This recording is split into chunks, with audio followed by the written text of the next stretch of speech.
Hey, good morning, Drew. Hey, good morning to you. How you doing? I'm doing great. Yourself?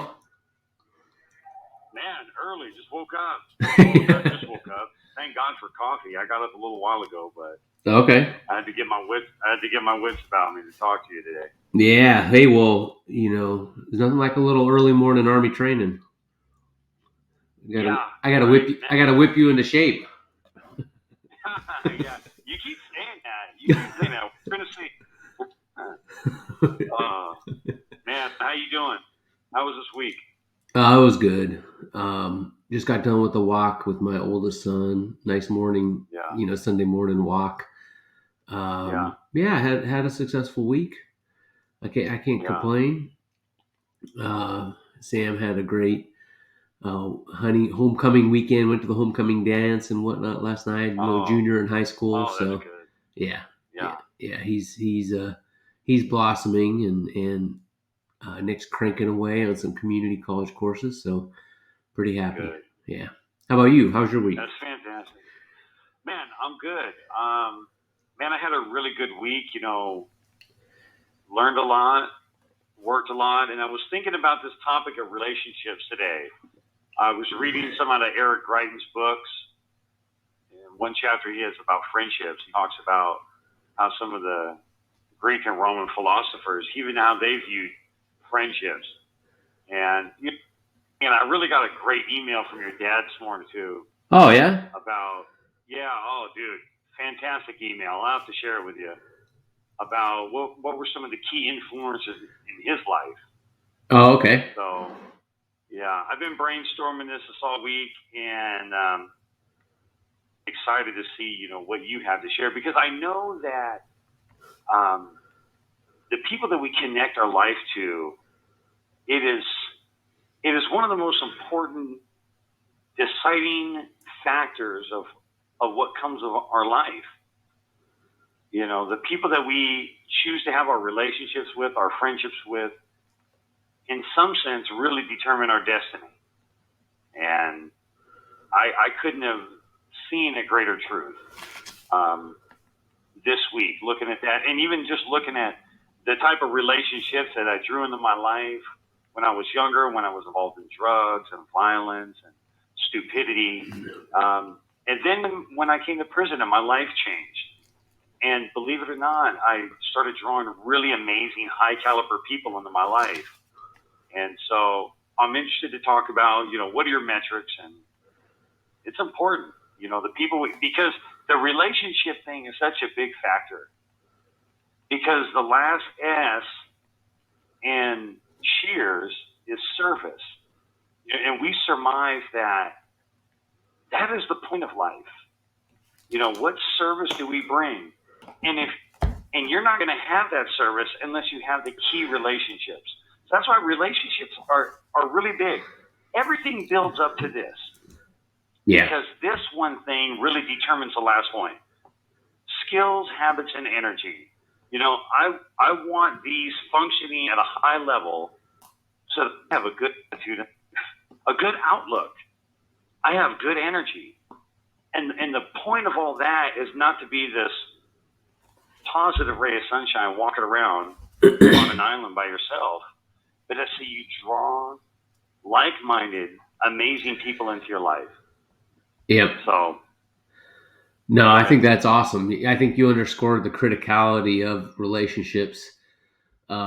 It is so funny, right? How we just came up with this acronym of SHEARS, and Yeah, and how it is like this inner and outer triangle. And I like the purpose of the acronym, right? To cut through the BS in life. Otherwise, you're going to be right. distracted and complacent and whatnot. You need to get to what Yep. matters.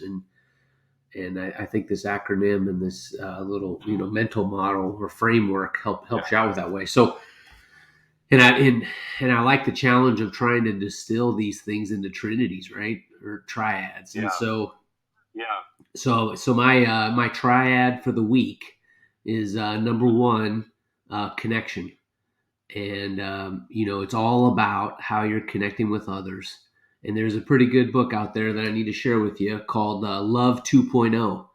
And in that book, this person, of course, I'm forgetting the author's name. I should have written it down, but she argues that love, really redefining love, is the act of creating positive resonance with others. Okay, to where you actually have a connection, and you're resonating on understanding each other, almost like sharing something together, but it's all Okay. about the positive resonance. And so Okay. so for number one, I think you have to have the connection, right? And Okay. you can have that resonance over all sorts of things, but that's number one, is the Okay. fact that you have to be connected with people. You can't be talking past each other. You have to you have to be be sharing something.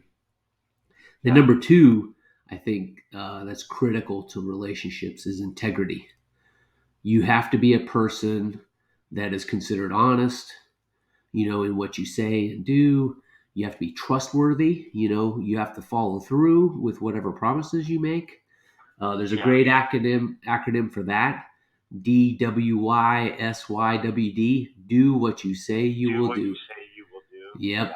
Yeah. And then you need to be authentic, Yeah. right? You can't be perceived as somebody that's always trying to say the right thing.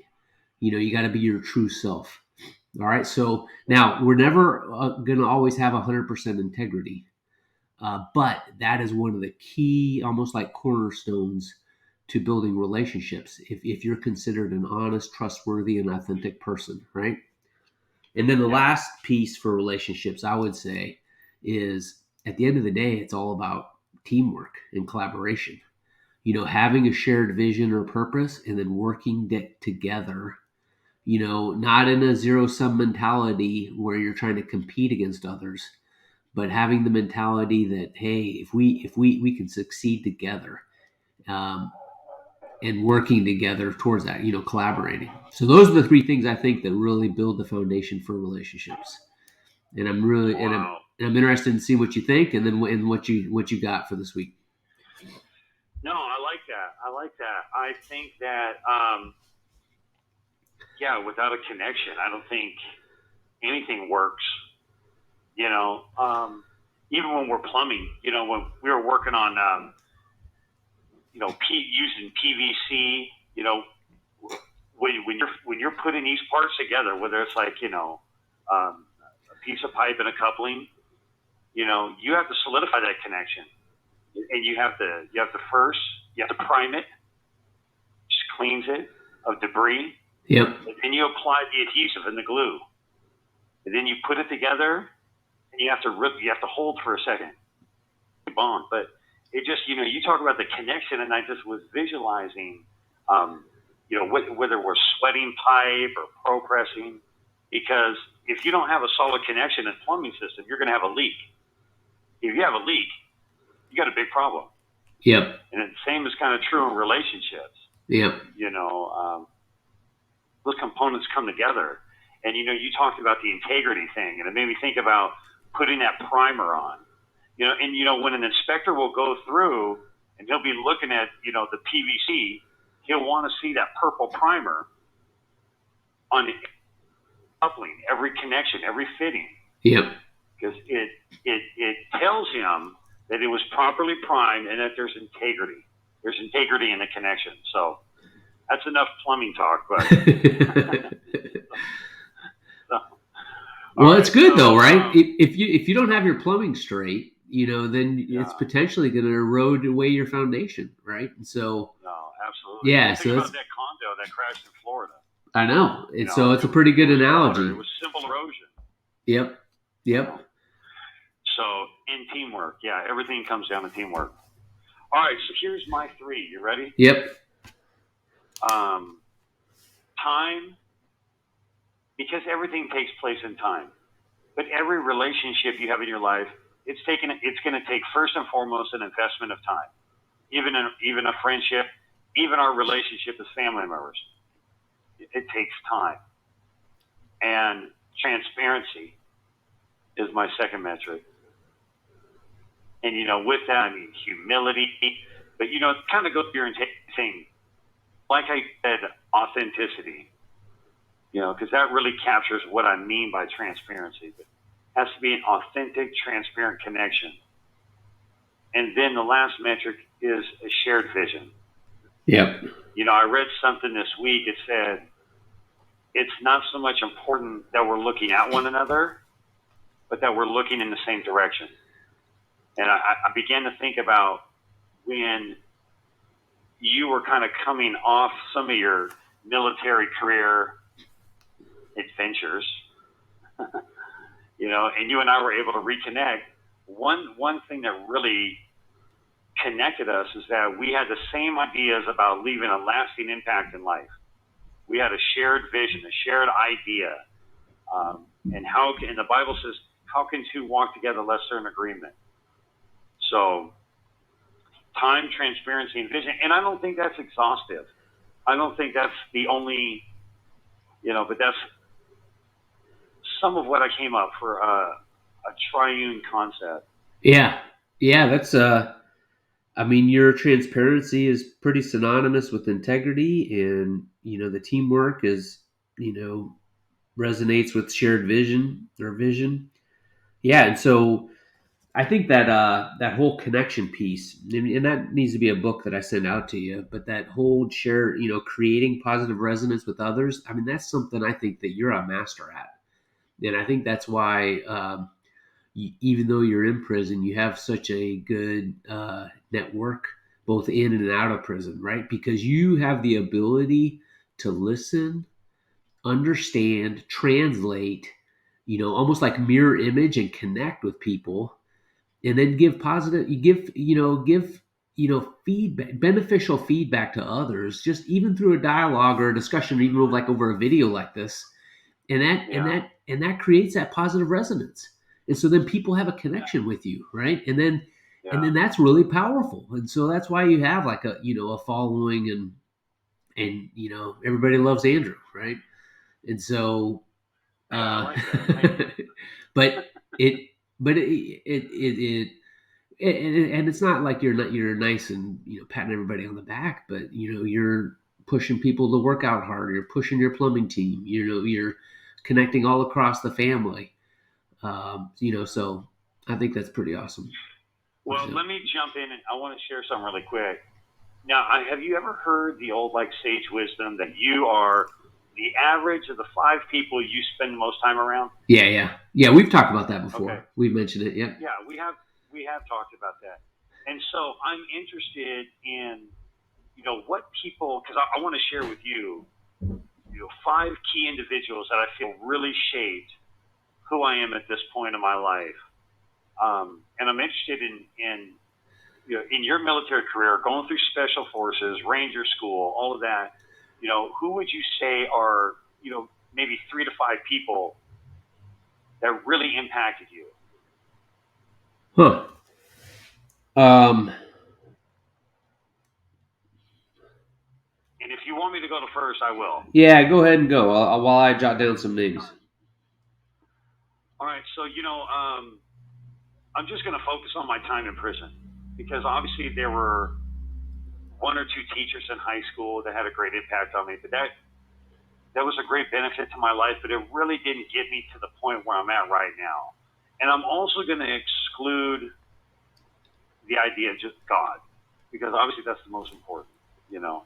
And I could underscore the whole thing and say, it wasn't until God came in my life and really, did a work in my heart that really made me able to really receive um, the benefits from some of these friendships I'm going to tell you about that I met in prison. But okay, so when I left the penitentiary and I ended up in the reformatory at Monroe, um, I met this older black guy named Jimmy Williams, and he was like an inmate pastor there, and he kind of became like a surrogate uncle in my life, and he just saw the best of me. He saw the calling that God had put on my life, and even though that I was 21, I was getting tattoos.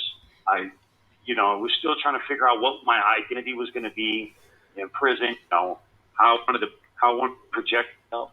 He just kept believing, man. God's got something great for your life. And he also provided the safe harbor. He was somebody that I could confide in, I could get counsel from, and he was just a mighty, mighty man of God. And he's out there on the streets now, pastoring, ministering. Um, he calls me his son in Christ. But he was somebody that I feel like God put this pillar right there for me to run smack dab into when I first came to prison, and he helped solidify the most important thing. Before physical fitness and before education and before ideology, it was just the character part, and that came from our relationship with. And God put him in my life. The second was a guy named John Griffith. He was also a Christian guy that I ended up working with. And he was one of the most hardest working dudes I ever met in my whole life. Staunch Republican. And he really, our friendship was about we worked out, we talked about things. But, he really challenged some of my views in life. How do I society? How do I take the new beliefs that I'm coming up with, and how does that translate into my real world actions? And he was a great impact in my life. And I'll give you my last three. One of my best friends and my workout partners was a guy named AB. It was his initials, Aaron Barrero. And this guy also met in close custody. And this guy had the charisma of Dwayne The Rock Johnson. It was infectious, and he was a humongous, great weightlifter. I learned a lot of weightlifting techniques from him, but also he just provided kind of a template on how to be, and he was a Christian, mighty man of God, but he provided a template for how to just, exercise charisma. And you talked about, hey, everybody loves Drew. Everybody loved this guy. And he was just kind of a big brother to me. And I really look back in my life that it was a really shaping, the people you have in the life, the friendships you have really shape, what you become. And so he was great. The last two, one of them. But this guy, his name's Pilot, Jeff Rousey. And this guy, you talk like a high speed military person. I had never met somebody, and he had already done 20 plus years when I met him.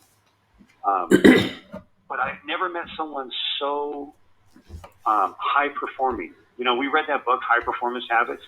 This guy was living this as a prisoner, High Performance Habits. He's the one that taught me how to do woodworking. And then, he taught me how to build boxes. And then over the last 15 years, I've probably taught 20 people how to build boxes. Everything kind of descends down. But this guy is amazing in a lot of different ways, and I took a lot from him. Not everything. Yeah, I didn't take everything from these, but I took little pieces from these people and deposited it inside of myself, and that's how I've walked out the last 22 years. And the last is your aunt, my mom. It's amazing how in prison she's like a PTA mom. Even administration, they know me through her. Oh yeah. I was in the hole years ago. I was in segregation, and I ended up getting out. And the superintendent was on the phone with my mom, and she was like, "Yeah, we're gonna get him out." It's here I am, in my 40s, and mom's bailing me out of seg in the hole. It's amazing, and they loved me more because of her, because of how she was towards them, and they were able to see parts of her in me. Yeah. And so those are the 5 people that I could give you that really shaped, the person I'm trying to be. No, that's pretty good, Drew. Yep. And yeah, it's amazing, isn't it? How we're all, impacted and shaped, by the people we've, lived and worked with. Um, yeah. So just the quick, folks that I listed, that gets tough. My the first positive male role model, besides my dad, which my parents, Yeah. which I love them dearly, and I can never be thankful enough for them. And I think that, so I'm assuming away that awesome foundation, right? And then Sure, looking sure. at people beyond the nest of who positively impacted me. But my wrestling coach, Ray Walton, he was that first Yeah. role model as I tried to, forge grit in the crucible, in the Yeah. wrestling crucible. Mm. And I think that set me up for, life's challenges. Yeah. Then when I was at West Point, I really connected with another person. We call him Gino Smith. He taught me how to rock climb, and Oh, okay. really, that's probably when I started learning how to build skills, and I built skills, climbing rock and climbing ice, Yeah. and really the bread and butter there though was really how to take calculated risks and how to push yourself Mm. in calculated risks, because that's what climbing is all about, and really enjoying nature, enjoying life, but how to do that while also pushing yourself with calculated risk. And then I'd probably say the next one is, Scotty Douglas, my special forces team sergeant. Okay. He was my first one, and huge weightlifter, big guy, salt of the earth, great humor. Kept me straight, but then also supported all the crazy ideas that I had. And he used to always say, he used to call me the Energizer Bunny, and he's like, Oh, God, yeah. he'd be like, God damn it, sir, why are you always trying to put 10 pounds of shit in a 5 pound bag? So, but that's what Yeah. that's what captains are supposed to do on special forces teams, is Yeah. always push for the limit, and you can't be in a better environment around people that are highly competent and want to shoot for the stars. And Scotty was my Ranger Yeah. buddy in on the Yeah. on the team level. That's good. Yeah, and then there was a gentleman named General Friedovich. He was my colonel when I was a special forces team leader, but then he ended up becoming my general too, both in Hawaii when I was in the Philippines and when he was at SOCOM, and he ended up promoting me. Um, he also ended up hosting my retirement ceremony, and he was the ultimate non-standard strategic leader, and uh, Mm-hmm. and he was gruff, but he was Mm-hmm. all about excellence and professionalism. And Okay. then the uh, the last one's a tie between my wife, because she is unbelievably loyal and Yeah. dedicated to the family and been Yeah. such a great example.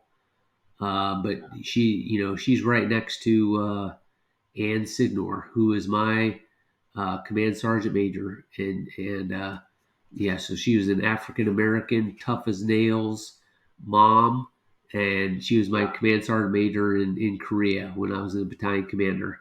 And Okay. she was loyal, professional, and this ultimate standard bearer.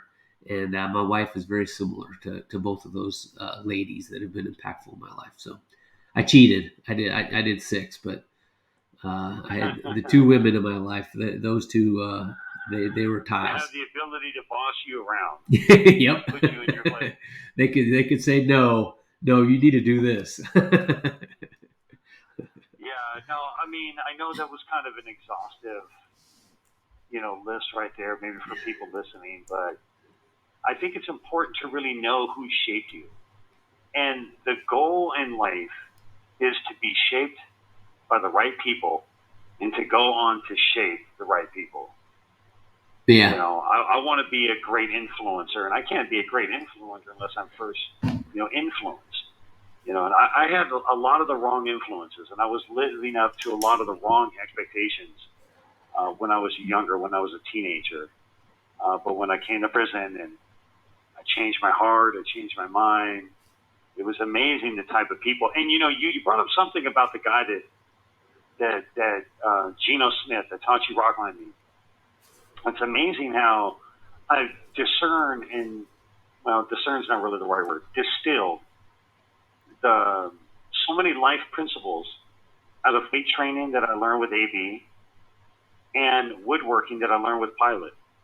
Yeah, I've learned and I've been able to take those disciplines and apply them as problem solving tools in my life. And I'm even doing it now, even with the whole plumbing thing, Yeah. because I have a couple different journeymen that I work under.